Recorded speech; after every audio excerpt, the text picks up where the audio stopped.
রাজনৈতিক দলের আপনার পদধারী নেতারা হাতে বড় রামদা নিয়ে ক্যামেরার সামনে দিয়ে গিয়ে এসে আপনার হামলা নেতৃত্ব দিচ্ছে। এমপিদেরকে অনেক সময় আপনার সরকারি কর্মকর্তারা বিভিন্নভাবে আপনার নাজেহাল করেছে, নাস্তানাবুদ করেছে। রাশেদ খানের সাথে বেশিরভাগ বিষয়ে দ্বিমত হয়।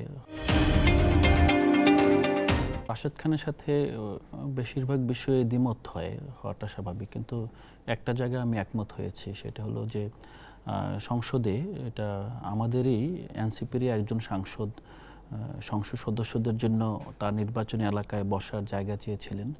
তো সেই জায়গাটা চাওয়াটা এবং সেখানে যে আপনার স্থানীয় যে প্রশাসন আছে, সেখানে স্থানীয় প্রশাসনের সাথে তাদের কর্মকাণ্ডের মধ্যে আপনার কোনো ক্ষমতার ভারসাম্য প্রশ্নে এখানে কোনো আবার এমপির একক কর্তৃত্ব হবে কিনা, এ বিষয়ে আমার উদ্বেগ আছে। এবং আমি মনে করি যে এই সংসদ সদস্যদের স্থানীয় সরকার এবং স্থানীয় প্রশাসনে আপনার হস্তক্ষেপ না করাই বাঞ্ছনীয়।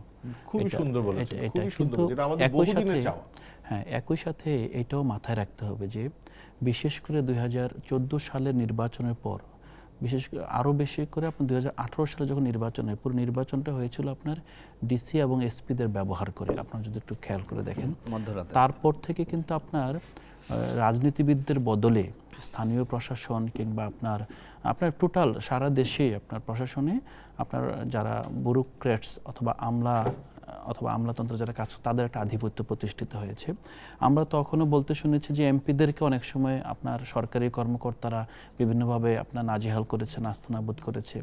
এখনও কিন্তু কম বেশ আমরা দেখছি যে সেই ধারাবাহিকতায় আমলাতন্ত্র চলছে। আমলাতন্ত্র আপনি আগে যে সরকার ছিল তাদেরকেও চালিয়েছে, অন্তর্বর্তীকালীন সরকারের যে আপনার 1 ডজন উপদেষ্টা সরকার চালাতে গিয়েছে, তারা জীবনে কোনোদিন আপনার সচিবালয়ে অনেকে প্রবেশ করে নাই, কাজও করে নাই, তাদেরকে কিন্তু আমলারাই চালিয়েছেন। আবার এখনও আপনার এই নির্বাচনের মাধ্যমে জনগণ একটি রাজনৈতিক দলকে যেখানে 2/3 মেজরিটি দিয়েছে, তার মানে জনগণ একটা রাজনৈতিক দলকে সর্বোচ্চ ম্যান্ডেট দিয়েছে যে আপনারা যেভাবে ইচ্ছে এই দেশকে আপনি সেভাবে পরিচালিত করেন।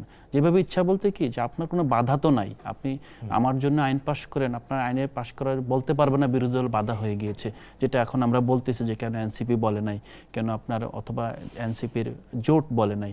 কিন্তু বিষয়টা হলো যে কোনো কিছু কিন্তু বলতে হবে তা না। আসলে আপনার সরকারের হাতে আপনার 2/3 মেজরিটি আছে, সরকার ইচ্ছা করে যদি বলতে সরকার একটা ভালো কাজ করতে চাচ্ছে, এনসিপি কেন বাধা দিচ্ছে, বিরোধী দল কেন বাধা হয়ে দাঁড়াচ্ছে, সেটা নিয়ে অবশ্যই আপনি বলতে পারেন। কিন্তু সরকার ক্রমাগত অন্যায় করে যাচ্ছে। সরকার আপনার জন আকাঙ্ক্ষার সাথে আপনার জুৎসই কোনো কাজ করছে না। আপনার আইন শৃঙ্খলা পরিস্থিতির অবস্থা মানে এত খারাপ অবস্থা যাচ্ছে, আজকে আমরা দেখেছি রাজনৈতিক দলের আপনার পদধারী নেতারা হাতে বড় রামদা নিয়ে ক্যামেরার সামনে দিয়ে গিয়ে এসে আপনার হামলা নেতৃত্ব দিচ্ছে। এগুলো একটু শেষ করে দেয়, আমি 30 সেকেন্ড আমি কথা বলতে পারছি না, আমি বলছি কেন আসলে শুল্কমুক্ত গাড়ি। হ্যাঁ, আমি আসছি। প্রথমত আমি মনে করছি যে এমপিদের সেখানে অফিস থাকা উচিত না। হ্যাঁ, দ্বিতীয়ত আমি এটা মনে করছি যে আপনার আমলাতন্ত্রের লাগাম টেনে ধরতে হবে, এবং লাগাম টেনে ধরতে গেলে সেখানে আপনার জনপ্রতিনিধি লাগবে। এখন জনপ্রতিনিধি, হ্যাঁ আমি একমত যে সে পৌরসভার মেয়র হবে, আপনার উপজেলা চেয়ারম্যান হবে, এবং একই সাথে আমাদের স্থানীয় সরকারের স্বাধীনতা দিতে হবে, যাতে সেখানে আপনার যারা সাংসদ তারা যাতে সেখানে হস্তক্ষেপ না করতে পারে।